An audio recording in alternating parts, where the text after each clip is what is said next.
There's a wise saying, it is better to travel 10,000 miles than to read 10,000 books. The student who truly wants to understand the world must go out and experience it firsthand. No education is complete, I believe, without some education outside of your comfort zone in your home school. But who connects students with opportunities to study abroad? And who can secure international scholarship in an increasingly unstable world? Study abroad, international education is not the dream of just the few, but it is the dream of the many. This is the story of the Institute of International Education, a New York-based nonprofit making a global impact. We're very much about using education as a public diplomacy tool. For 100 years, IIE has helped thousands of students, rescued hundreds of imperiled teachers, and set the course for a brighter future. You're planting the seeds of good citizens, of good immigrants, of good students who will have an enormous impact in the world. Witness the legacy of this remarkable organization as it celebrates a century of international cultural exchange and diplomacy. In Treasures of New York, Institute of International Education. Funding for this program has been made possible by Anne and Tom Johnson and the Sylvia A. and Simon B. Poita Programming Endowment to Fight Anti-Semitism. From her lab at University of California, Irvine, neuroscientist Amal Alashkar studies disorders that afflict all of humankind. Trying to find the biological basis of these disorders such as depression, schizophrenia, autism, because currently we don't have very good treatments for psychiatric disorders. Someday, she hopes to discover cures for these diseases. But not long ago, her future as a scientist and educator nearly vanished. Dr. Alashkar was a professor in her native Syria when war launched the nation into chaos. I was among the few faculty who spoke out in the beginning of the revolution. And then in a few days, I was interrogated in my workplace in the School of Pharmacy. The message was clear to me. We let you go this time, but be careful because we are watching you. But I thought if I stay there, by now I would have been arrested and killed, for sure. She turned to the Institute of International Education, a New York-based nonprofit that helps rescue imperiled scholars. When I learned that I can apply to this Scholar Rescue Fund by the IIE, it was, wow, at least like now there is a window of hope, of light that opened. Rescuing scholars like Dr. Alashkar is one of many ways that the Institute of International Education has shaped academia over the last century. As a leading educational nonprofit, IIE builds partnerships and raises money to create opportunity for teachers and students all around the world, with a mission to achieve international peace. I think through education not only lies the key to technological discoveries, but we will find a way for nations to stop going to war against each other and people to stop killing each other. Education is the best thing we've ever invented to try to solve humanity's problems and assure its future. In order to understand and deal and address and help create a better society, we need our students to understand other cultures. And no education is complete, I believe, without some education outside of your comfort zone in your home school. Education does not mean you'll agree always, but you have common language to agree and disagree. And that was one of the hopes of all educators, that with understanding, you can solve differences and build alliances. At its core, IIE is a clearinghouse for international exchange, opening doors across the globe so that scholars may see the world in a new light.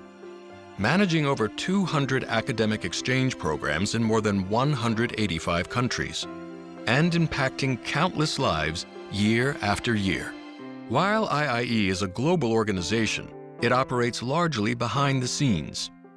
IIE is the best kept secret among 501c3s, not only in the great city of New York, but maybe in the world. We've spent a lot of time rescuing scholars, helping students in distress, doing programs that are designed to help women and girls in places where life isn't so good for them. We're very much about using education as a public diplomacy tool to make the world a better place.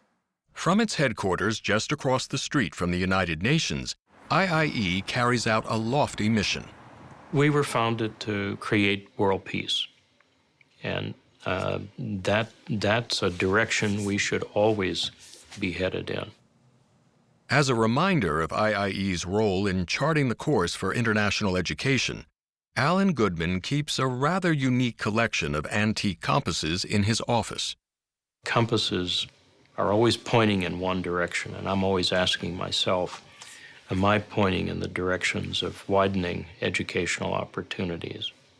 And I believe that any problem that exists today and any problem that will exist tomorrow, education is going to be central to its solution. If the education only speaks English, if it only studies inside its books and borders, we're not going to solve that problem.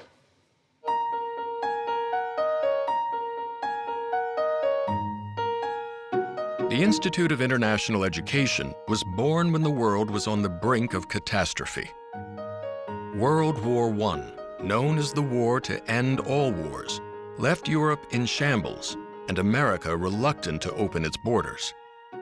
Amid the din of post-war isolationism, three men came together to promote the value of foreign exchange. Columbia University President Nicholas Murray Butler, former Secretary of State Elihu Root, and College of the City of New York professor Stephen Duggan. They received a grant of $30,000 from Carnegie Corporation of New York to create IIE and got straight to work. When the war ended, we almost immediately started, and everything we've done was a surprise. We thought we would be a clearinghouse for existing educational opportunities to study abroad. Turned out we had to invent opportunities so that people would study abroad, because everyone was coming back from the war and nobody wanted to go abroad again.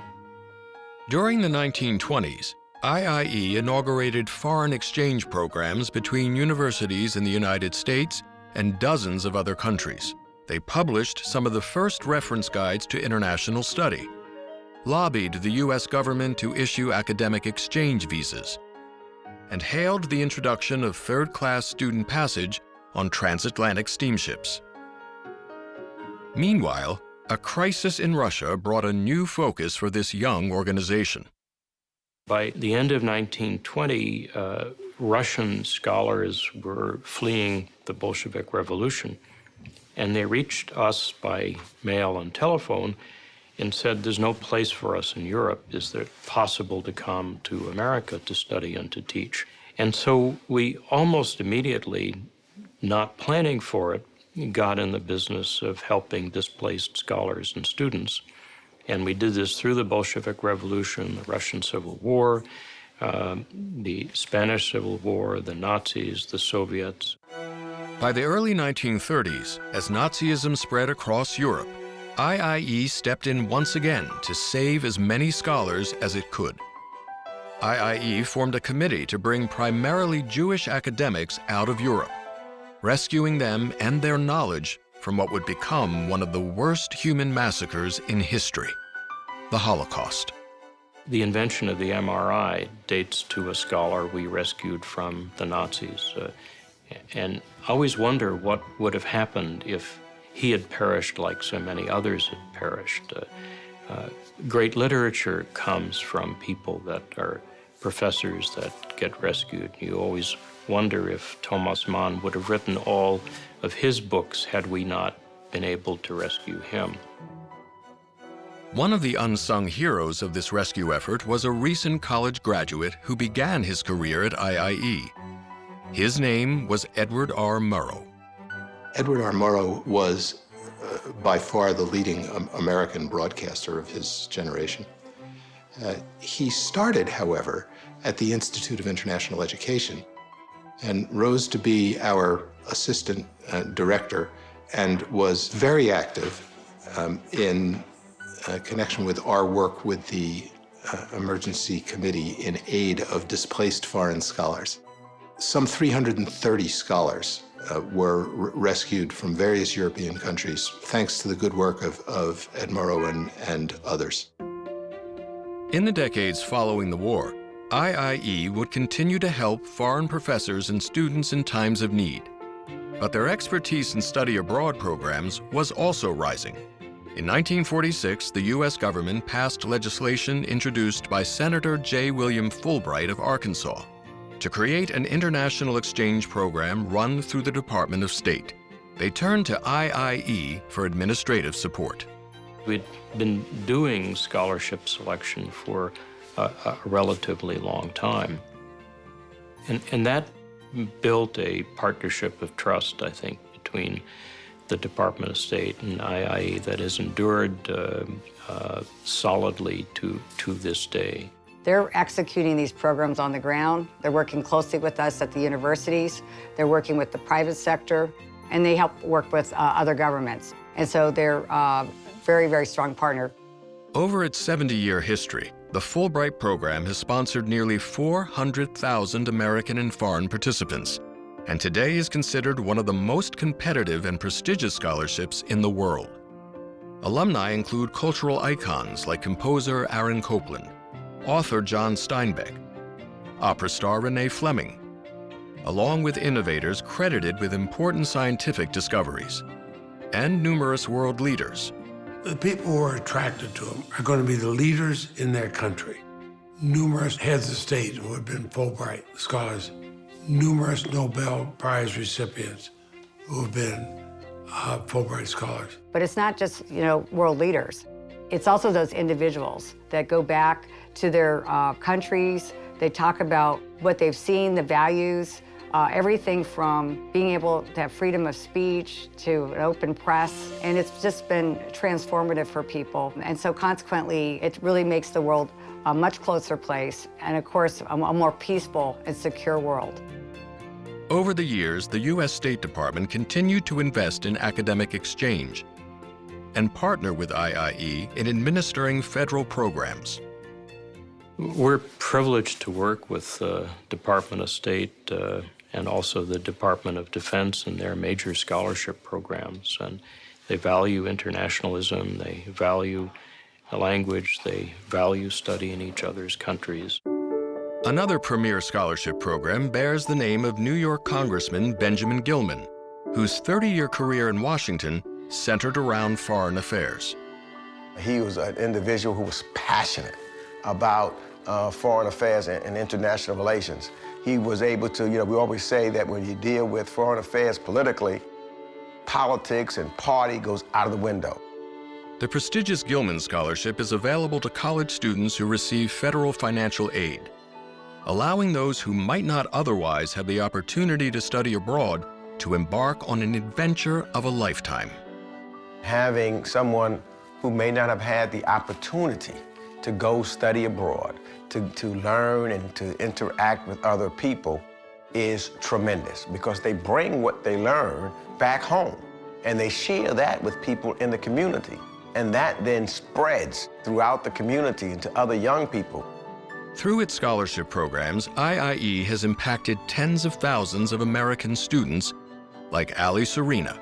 I am an alum of 3 programs administered by the Institute for International Education, the Benjamin A. Gilman International Scholarship, the Critical Language Scholarship, and the Fulbright U.S. Student Scholarship. As an undergraduate student earning financial aid, Serena never imagined being able to afford study abroad. But with these scholarships, she spent years studying math education in China. Not only did she return home with more knowledge to pursue a career in data science, but she says her experiences abroad transformed her into a global citizen. I think the difference between before these experiences came into my life and now, what has changed me most is this feeling of taking responsibility for the world. You realize that wherever you go, you're representing people and you're reaching out to people, you're culturally engaging people. When I came back to the United States, I didn't stop culturally engaging people. I didn't stop looking for cultural understanding, trying to build relationships. So I've carried that with me, and it's changed my life. Suddenly, you have this opportunity to study abroad. And it's telling us that study abroad, international education, is not the dream of just the few, but it is the dream of the many. And that government programs like the Gilman scholarships have a major role to play in lighting the fire, generating the interest, making it possible. And that's building a pipeline for the future. And it's building a pipeline in places that 100 years ago we didn't think we could. Thanks in part to the scholarships and research that IIE has spearheaded over the last century, international exchange is a common fixture of higher education. Today, approximately 1 in 10 American college students now participate in study abroad. And in 2018, American universities opened their doors to over 1 million foreign students. This is something where the United States makes an investment. It is truly the gift that keeps giving, because you are training American citizens to be citizens of the world. You look at an object and you can say that's worth X amount of dollars. Well, the value of educating a person, particularly internationally and others, there's no real value. It might cost $2,000, but the value is far, far greater than that. I could almost say that student exchange is part of our security and identity as a nation. And it gives you some kind of an opening to say, hey, we're all human beings. I cannot emphasize enough how important these exchanges are.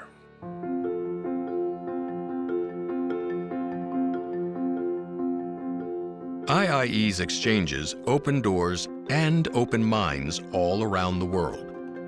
And the organization reaches an even higher level of impact through its work in rescuing scholars.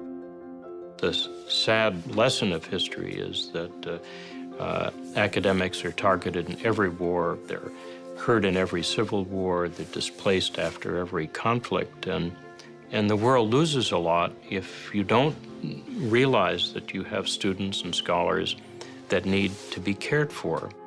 And if we don't take care of their needs as well, we'll end up with a lost generation. In 2002, IIE established a special endowment to ensure that it could protect future generations of scholars in need. We're the only global fund that rescues scholars from anywhere in the world and places them anywhere in the world. Since establishing this fund, IIE has raised money to relocate nearly 800 scholars who have been threatened by war, natural disaster, or political oppression.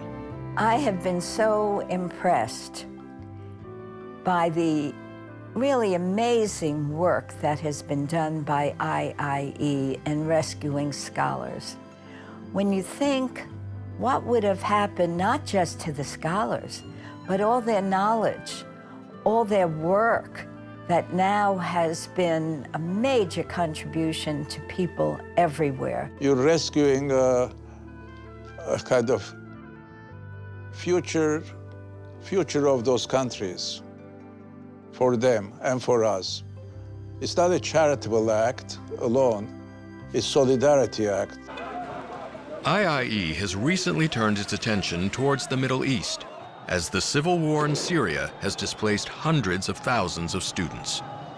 As I was finishing up my 4th year in school, my father got detained by the Assad regime, and I had just arrived to the States to do summer school before.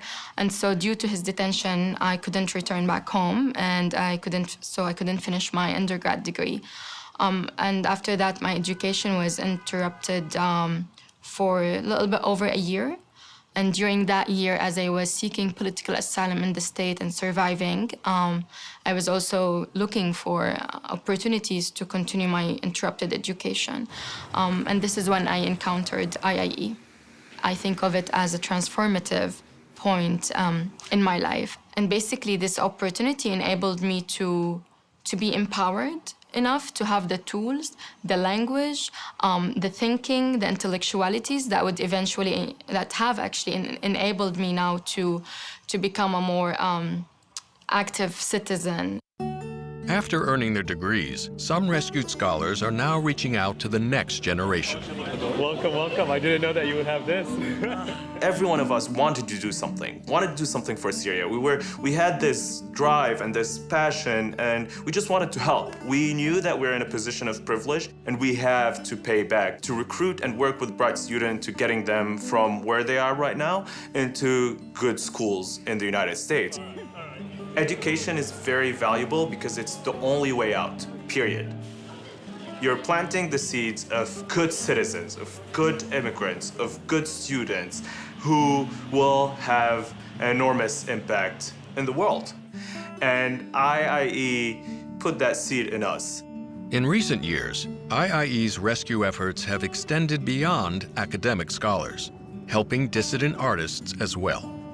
Using the technology, if you will, developed by the Scholar Rescue Fund over the years, although still in a relatively nascent stage, is off to a wonderful beginning in getting artists out of their home countries and into safer places, to havens where they can continue their work. What is happening with me? Why are they keeping me here? My name is Sovanos Mojova. I'm a performing arts activist from Zimbabwe. I create a play. I titled it In Chains. And everyone is like looking. I was arrested after about 7 minutes of performing. So then they took me and they tortured me. What do you want me to do? Ah! Ah! I was actually being beaten from every angle. I'm now a fellow at University of Manchester, case studies of the Artistic Protection Fund. Creative dissent is one of the ways for me to actually believe that we can do more. It's using the arts for achieving change in the world. From protecting imperiled artists and scholars to creating opportunities for international exchange, IIE preserves education in every form, wherever it is needed most. Education is the cornerstone in any change. So if you want really to make big change in society, any social movement, so it should start with education. The alternative to education is violence and tribalism. We stop that from happening every day with our programs. We're not doing enough, but we're doing everything we can. You know that this educational opportunity is going to make a difference to somebody's life. And you play a role in that, whether you're getting them the stipend check or the air ticket or helping them when they need help. And when you think about the individual impact, you suddenly realize it's not just one person you're helping, it could be a whole village. It could be hundreds, if not thousands, of future students. It could be somebody that you help today that wins a Nobel Prize 10 or 15 years now for discovering a cure to a disease that inflicts us all. So we think of this work as the best investment any of us have to make the world less dangerous. It's easy to talk about our space program or our missile programs, IIE, and these kind of programs. Those are the programs that make us safe. In 2019, IIE celebrates 100 years of promoting international education and charts a course into the next century with a resolute vision. So I take my compasses into today's climate and say we just have to be pointed at keeping academic doors open. We have to be pointed at helping displaced students and rescuing scholars. The needs only grow. These programs are needed more than ever. And what our contribution is, staying on course and also thinking every day about how to do it better, how to reach more people, how to make it possible for more Americans to have a passport and want to use that passport to see the world that we share and be our ambassadors to the world.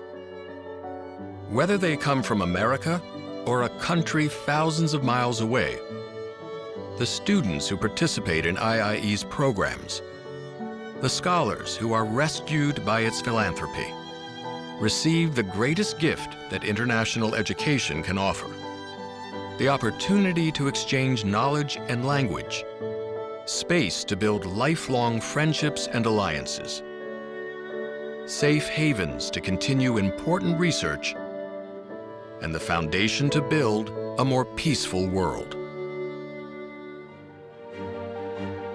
Funding for this program has been made possible by Anne and Tom Johnson and the Sylvia A. and Simon B. Poita Programming Endowment to Fight Anti-Semitism.